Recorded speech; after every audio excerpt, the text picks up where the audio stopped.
దేవునికి స్తోత్రం. హల్లెలూయా. ప్రభు పరిశుద్ధ నామమునకు మహిమ కలుగును గాక. క్రీస్తునందు ప్రియులారా, దేవుడు తన మహాకృపను బట్టి మరొక నూతన దినములో వారాంతపు దినమున వేకువన లేచి ఆయన నామాన్ని స్తుతించగలిగే చక్కటి అవకాశం మనందరికీ ఇచ్చారు. అందును బట్టి ప్రభు పరిశుద్ధ గణనామానికే మహిమ కలుగును గాక. క్రీస్తునందు ప్రియులైన దైవజనులు, స్నేహితులు, విశ్వాసులు, సహోదరులు ఈ కార్యక్రమాన్ని వీక్షిస్తున్న బిడ్డలందరికీ యేసు నామములో శుభములు తెలియజేస్తున్నాను. దేవుడు మిమ్మును మీ కుటుంబాలను ఈ వారాంతపు దినమున దీవించి ఆశీర్వదించి నడిపించును గాక. రండి, ఈ దినము కూడా మిమ్మల్ని ప్రేమతో ఆహ్వానిస్తున్నాను. అనుదిన అభివృద్ధి ఉదయకాలపు ధ్యానాలు అనేటువంటి ఈ ఆధ్యాత్మిక కార్యక్రమంలో నాతో పాటు పాలిభాగస్తులై ప్రభువును స్తుతించండి, వాక్యాన్ని ధ్యానించండి, దైవాశీర్వాదాలు పొందుకోండి. మీ దగ్గర బైబిల్స్ ఉన్నాయా? తెరచి చూడండి. లేని పక్షం చదివే మాట విని గ్రహించి వాక్యధనంలో పాలిభాగస్తులు కమ్మని మనం చేస్తున్న నేటి దిన ధ్యాన వాక్యంగా మత్తయి సువార్త 24వ అధ్యాయము 14వ వచనం నుండి ఒక మాటను చదువుతా ఉన్నాను. మరియు ఈ రాజ్య సువార్త సకల జనములకు సాక్షార్థమై లోకమందంతటను ప్రకటింపబడును, అటు తరువాత అంతము వచ్చును. దేవుడు తన పరిశుద్ధ వాక్యాన్ని మన కొరకు దీవించును గాక. తలలో ఉంచి కళ్ళు మూసుకుందాం, ప్రార్థన చేద్దాం. ప్రేమ కలిగిన మా తండ్రి, స్తోత్రాలు. నీ కృపను బట్టి, ప్రేమను బట్టి మరొక నూతన ఉదయ కాలంలో వారాంతపు దినమున వేకువని రీతిగా నీ పాద సముఖంలో ఉండి మీ నామాన్ని స్తుతించి ఆరాధించి గణపరచడానికి మాకు ఇచ్చిన ధన్యకరమైన శ్రేష్టమైన సమయాన్ని బట్టి స్తోత్రాలు. ఈ ఆధ్యాత్మిక కార్యక్రమంలో అనేక మందిని బిడ్డలు పాలుభాగస్తులై వీక్షిస్తూ బలపడుతున్నారు. మరింత మందిని బలపరచండి, నడిపించి కృపలు బద్దలింపజేసి మీరు మాత్రమే మహిమ ఘనత ప్రభావాలు పొందుకోండి. యేసయ్య నామమున అడుగుతున్నాను మా తండ్రి, ఆమేన్. చాలా సంతోషం ప్రియులారా. దేవుని యొక్క వాక్యంలో చదివినటువంటి మాటలు గమనిస్తే యేసుక్రీస్తు ప్రభువారు ఒలివేళ్ల కొండ మీద ఉన్నప్పుడు ఆయన శిష్యులు ప్రభువును అడిగినటువంటి ప్రశ్నలకు సరైన సమాధానంగా ఈ 14వ వచనం కనబడతా ఉంది. ఏంటి ఆ ప్రశ్న అంటే, నీ రాకడకు యుగ సమాప్తికి సూచనలు ఏంటి అని అడిగారు. అప్పుడైనా సమాధానం ఇస్తూ లేక అంత్యకాలపు సూచన, ఈ అంత్యకాలపు సూచనలు అనేక ఉన్నాయి అని చెప్పి ఈ మాటను జ్ఞాపకం చేశాడు ఆయన. లోకమందంతటా ఈ రాజ్య సువార్త లోకమందంతటా ప్రకటించబడుతుంది, ఆ తర్వాత అంతం వస్తుంది. అదే సమయంలో అపవాది కూడా తనకు సమయం కొంచెమే ఉందని చెప్పి చాలా ఉగ్రుడైపోతాయి, చాలా కోపోద్రికుడిపై ఎప్పటికంటే బహు క్రోధము కలిగి సంచరిస్తూ ఉన్నాడు. సమయం తక్కువైపోయింది నాకు, ఈ తక్కువ సమయంలో ఏం చేయాలా? పరిశుద్ధులుగా, విశ్వాసులుగా లేక దేవుని బిడ్డలుగా ఉన్నటువంటి వారిని, క్రీస్తుకు చెందినటువంటి వారిని ఏం చేయాలా? ప్రక్కకు తీసుకొచ్చేయాలా. స్వార్థికులకు, ప్రచారాలకు వ్యతిరేకంగా నరకపు శక్తులన్నింటిని కదిలించి ఏమండి ప్రయోగం చేస్తున్నాడు. అపవాది రాజ్యాధికారులను ఏమండి మిషనరీలపై వసుగొల్పుతా ఉన్నాడు. ఈ దినాల్లో మత సంబంధమైనటువంటి హింస ఎప్పుడు ఉన్నదే, కానీ ఈ శ్రమ అంత్యకాలమందు బహు ఎక్కువైపోతుంది. రాను దినాల్లో లేక దేవుని రాకడ సమీపించే కొలది కూడా ఈ శ్రమ ఏమైపోతుందంట? ఎక్కువగా అయిపోతా ఉంది. కారణం ఏంటంటే అపవాది నిద్రపోవట్లేదు, సంచరిస్తూ ఉన్నాడు. యేసుక్రీస్తు ప్రభు వారు స్ఫోరణాలు ఉన్న సంఘానికి, ఫిలదెల్ఫియా సంఘానికి చెబుతున్న మాట ఏంటంటే, చెప్తున్న మాటలు కనుక ఆ మిషనరీ మనస్సు ఎవరికైతే ఉంటుందో వాళ్ళు కనుక మాటలు వింటే, లేక క్రైస్తవులందరూ ఎత్తి పట్టుకోవాల్సినటువంటి మాటలు ఉన్నతమైన మాటలు. ఏమన్నాడు తెలుసు ఆయన? ఇదిగో తలుపు భయపడొద్దు. ఏమన్నాడండి? నీవు పొందబో శ్రమలకు భయపడొద్దు, ఎందుకంటే నీ ఎదుట తలుపు తెరిచి ఉన్నాను, దానిని ఎవ్వడు కూడా వేయలేడు. అంటే చూడండి, అంత్యకాలపు సూచన గుర్తు చేస్తూ ఒక ధైర్యమైనటువంటి అభయవాక్కుని ఇస్తున్నాడు ప్రభువు. దేవుని స్తోత్రం కలుగును గాక.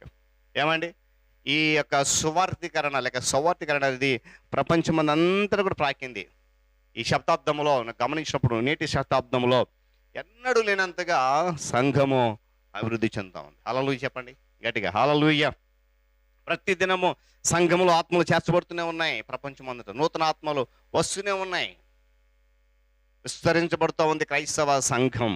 కారణం వాక్యం చెప్తుంది, అంత్యకాలము దగ్గర పడింది, దేవుని రాకడ దగ్గరగా ఉంది కనుక సంఘము ప్రేరేపించబడతా ఉంది, ఆత్మలు. అందుకే కోత విస్తారంగా ఉంది. కాబట్టి ఏమండి, కోత యజమానటువంటి ప్రభువారు అనేక మంది పనివారిని ఏం చేస్తున్నాడు? పనిలో చేర్చుకుంటున్నాడు. దేవుని స్తోత్రం కలిగిన హల్లెలూయా గట్టిగా చెప్పండి, హల్లెలూయా. ఈ సమయంలో అనేక మంది సహితము ఏమండి ఆ పనివారిని చేర్చుకుంటూ ఉన్నాడు ఆయన. తన పనిలో ఉండాలి. పెద్దకొస్త దినాన తొలకరి వర్షంతో పోల్చినట్లయితే మనం ఇప్పుడు ఆ కడవరి వర్షాన్ని పొందుకుంటూ ఉన్నాం. ఎందుకంటే తెలుసా, క్రీస్తు రాకడకు ముందు ఆయన వానలు మెండుగా, ప్రతి చేనులో పైరు మెండుగా దేవుని స్తోత్రం కలుగును మొలుస్తుంది అంతే.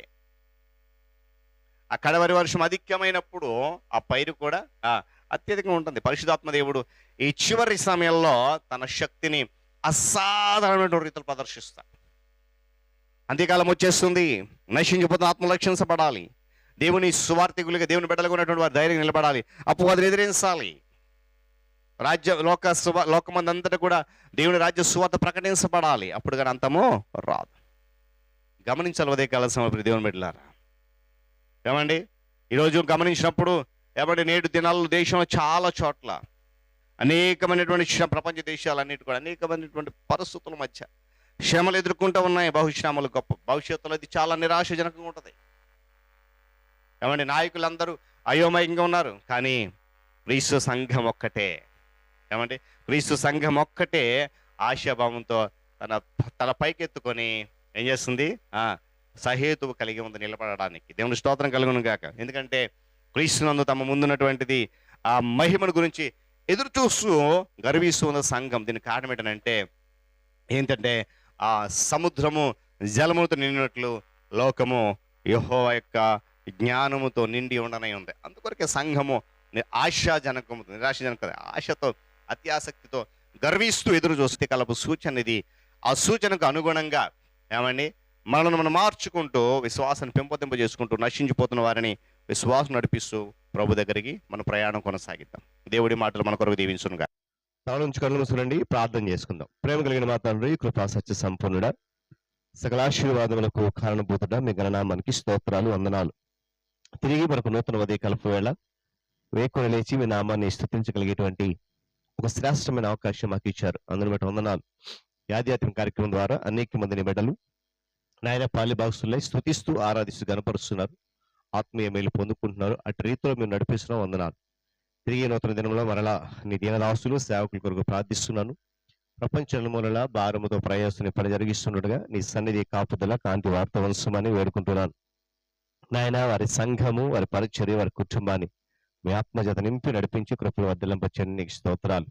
అధికారులు, నాయకులు, పరిపాలకుల కొరకు వందనాలు చెల్లిస్తూ నాయన రానున్న దినాలకు మంచి ప్రభుత్వాన్ని, నాయకులను ఏర్పాటు చేసి వారి ద్వారా మంచి పరిపాలన ప్రజలకు అందించండి. ఉద్యోగ రంగాలైనటువంటి ప్రభుత్వ రంగాన్ని, ప్రైవేట్ రంగాన్ని మీరు దీవించి ఆశీర్వదిస్తున్నందుకు స్తోత్రాలు. నిశ్చితమైతే మరింతగా దీవించి కృపలు భద్రపరచడం ప్రార్థన చేస్తున్నాను. విద్యాశాఖ, వైద్య శాఖ, నాయన ఉద్యోగ రంగాలైనటువంటి ప్రభుత్వ రంగం, ప్రైవేట్ రంగంలో విద్యాశాఖ, వైద్య శాఖ, రెవెన్యూ శాఖ, పోలీస్ శాఖ, రవాణా శాఖలు అన్నదినము నీ కృప చేత నడిపించబడుతూ నాయన ఉంటుండగా నీ సన్నిధి వార్త ఉంచుతున్నందుకు వందనాలు. మరింత క్షేమంగా ఇచ్చేయని నడిపించండి. నిరుద్యోగ యువకులకు మార్గము సరళం చేసి నడిపించి కృపలో భద్రపరచండి. నాయన రైతులు, వ్యవసాయదారులు, వ్యాపారస్తులు జ్ఞాపకం చేసుకుని లాభసాటి కలిగి చేయండి. నష్టం అంతటిని దూరపరచండి. అదేవిధంగా నా తండ్రి మరి చిన్న బిడ్డలు యవనస్తులు, వృద్ధాప్య వారికి ఆరోగ్యం, క్షేమం, నెమ్మదిగా ఇచ్చేయండి, క్షేమంగా ఇచ్చేయండి. అనారోగ్యంలో బాధపడిన బిడ్డలు అనేక మంది వేస్తున్నాము, వారికి స్వస్థత కావాలి, సహాయం గ్రహించండి. నాయన ఐదుగురు తోట వెళ్ళిపోతే యవనస్తులు వాక్యత పట్టుకోండి, సత్యం అనుసరించక అసత్యం పడుతున్న అనేక మంది సత్యం నీవని గ్రహించే కృపద ఇచ్చేయండి. వివాహాల కొరకు, గర్భఫలం కొరకు బిడ్డలు ఎదురు చూస్తున్నారు, మార్గం సరళం చేయండి. గర్భంతో బిడ్డలకు సుఖమైన ప్రసవం, తల బిడ్డలకు క్షేమంగా ఇచ్చేయండి. నాయన విరిగిన, నలిగిన, వేసారైన, అలసిపోయిన, కృంగిపోయిన జీవితాలు కలిగి నెమ్మది లేక, సమాధానం లేక, సంతోషం లేక, నిరాశ నిస్పృహలతో కొట్టుమిట్టాడుతున్న అనేక మంది కొరకు ప్రార్థిస్తున్నాను. నాయన వారు మరి నెమ్మది లేక, సమాధానం లేక, సంతోషం లేక, మానసికంగా నలిగిపోయి, కృంగిపోయి, చితికిపోయిన జీవితాలు కలిగి నాయన మానసిక వేదన, అలజడి దుఃఖంలో ఉన్నారు, వారందరినీ విడిపించండి. శ్రమలు, సమస్యలు, ఇరుకుల ఇబ్బందుల నుండి, కష్టాల నుండి, ఆర్థికంగా, మానసికంగా, శారీరక ఇబ్బందుల నుండి, కన్నీరు దుఃఖం వేదన నుండి నామములు మరి విడుదల కలిగి చేయమని వేడుకుంటున్నాను. మరి ఈ దిన ప్రయాణం కొరకు వందనాలు చెల్లిస్తూ నాయన నీ దినదాసులు ఎక్కడికి వెళ్ళిపోతున్నట్టు ప్రయాణం అంతా క్షేమంగా ఇచ్చేయండి. రైతులు, వ్యవసాయదారులు, వ్యాపారస్తులు ఆయనకుల పనిపాట్లకు, ఆయనకుల కూలి పనులకు, ఆయా శాఖలలో ఉద్యోగ బాధ్యతలు నిర్వర్తించడానికి, బంధువుల గృహాలు, స్నేహితుల గృహాలు, శుభకార్యాలు, రకరకాల విహారయాత్రలు, ఇంకా ప్రతి ప్రయాణంలో ప్రతి వాహనాన్ని మీ స్వాధీనం ఉంచుకుని కృపల భద్రపరచడం వేడుకుంటున్నాను. నాయన నూతనంగా జన్మదినం జరుపుకున్న బిడ్డలు ఇచ్చిన దయాగ్రేడను దీవించి ఆస్వాదించండి, కృపలు భద్రపరచండి. వివాహ దినం జరుపుకున్న బిడ్డలు వరదాంపు జీవితంలో ఆశీర్వాదాలు కుమరించండి, మెండుగా దయచేయండి. అది పితరులు జ్ఞాపకం చేసుకున్నారన్నట్టు ఆదరణ ఓదర్పు దయచేయండి. ఈ దినమంతా రేఖలు దాచి కృపలో భద్రపరిచి క్షేమం దయచేసి మహిమ కొనపండి. యేసునామని ప్రార్థన అడుగుతున్నాను తండ్రి, ఆమేన్. త్రియేక దేవుని దీవెన, ఆయన సన్నిధి కాపుదల సదాకాలం మనందరికీ తోడైన నడిపించును గాక. ఆమేన్.